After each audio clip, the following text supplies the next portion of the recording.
Today we're talking about the fallout from Trump's latest AI executive order. Welcome back to the AI Daily Brief Headlines Edition, all the daily AI news you need in around 5 minutes. Last week, after a lot of behind-the-scenes discourse, some of which spilled into very public acrimony, President Trump signed a highly contentious order attempting to block states from passing their own AI regulations. Now, this is one of those classic debates that's about 100 things at once. To take the administration at face value, this is about creating a single federal rulebook as a necessary step to ensuring the US can win the AI race. But then, of course, underneath that, there are issues of the power relationship between the federal government and states. That's one that's been big here in the US for the last 250 years or so. And there's also the sub-story of the GOP fracturing around Trump's alliance with AI technology companies.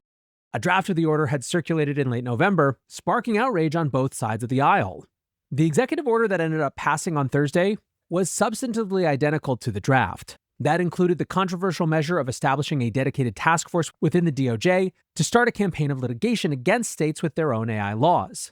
The order also instructed the Commerce Department to withhold federal broadband funding from states that had, in the words of the EO, onerous AI laws. There are three big issues that the EO brings up when it comes to state-level regulations. First, they said by definition it creates a patchwork of 50 different regulatory regimes that makes compliance, especially for startups, particularly challenging. Second, the White House claims, quote, state laws are increasingly responsible for requiring entities to embed ideological bias within models. Third, they say state laws sometimes impermissibly regulate beyond state borders, impinging on interstate commerce.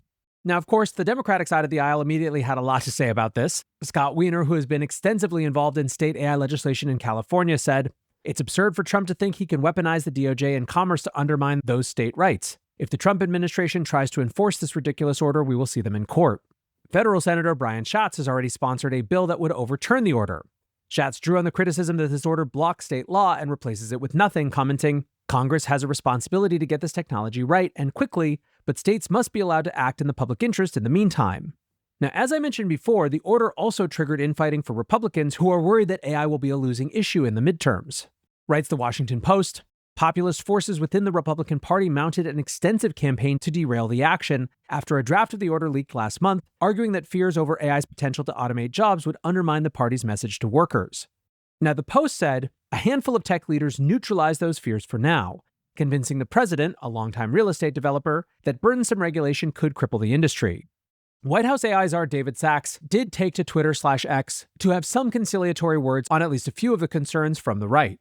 He called them the 4 C's: child safety, communities, creators, and censorship. On child safety, he said preemption would not apply to generally applicable state laws. So state laws requiring online platforms to protect children from online predators or sexually explicit material would remain in effect. On communities, he said AI preemption would not apply to local infrastructure. In short, preemption would not force communities to host data centers they don't want. On creators, he said copyright law is already federal, so there's no need for preemption here. Questions about how copyright law should be applied to AI are already playing out in the courts. That's where this issue will be decided.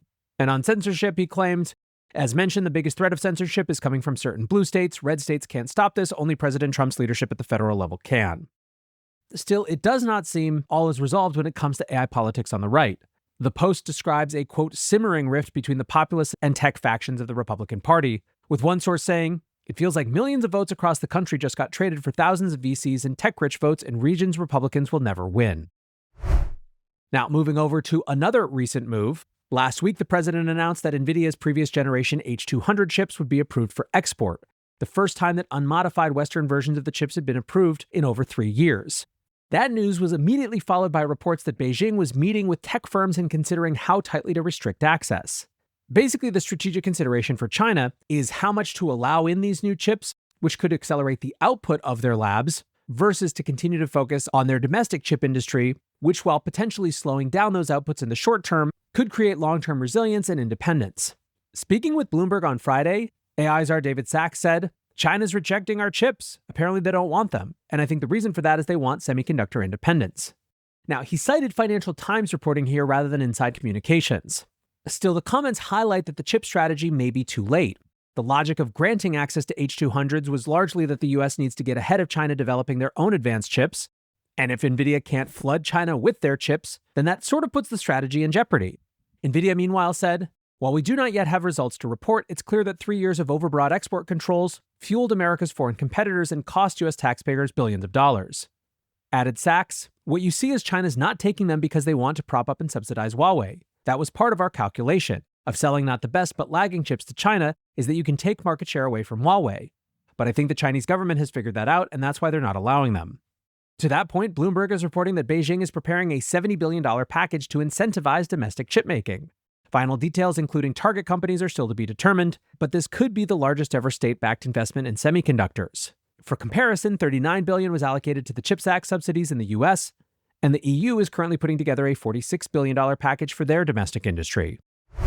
Moving over to models, GPT 5.2 has been out for a few days, and the independent benchmarking results are in. The model is now tied for leader in the overall Artificial Analysis Intelligence Index, nuzzling up together with Gemini 3 Pro. On their coding index, the model also tied for first place with Gemini 3 Pro, with Claude 4.5 Opus a couple of points behind. Now, for any of you who follow developers on X and see the difference of opinion on Opus 4.5 versus all these models, is exactly the sort of reason why you need to be skeptical of the overall value of benchmarks. On their agentic index, GPT 5.2 is in second place to Opus 4.5, but slightly ahead of Gemini 3 Pro. Overall, all these results really do to show is that with 5.2, OpenAI now has a credible competitor to the other big labs. It is not decidedly and clearly better than the other models, but it is a meaningful bump from GPT-5 and 5.1. Now, recent reporting suggested that Code Red would continue until next year, and these results, I think, help show why. Now, one particularly interesting result was on GDP Val. That benchmark, you might remember, was developed by OpenAI and seeks to measure agentic capabilities by giving models real-world white-collar tasks with established economic value.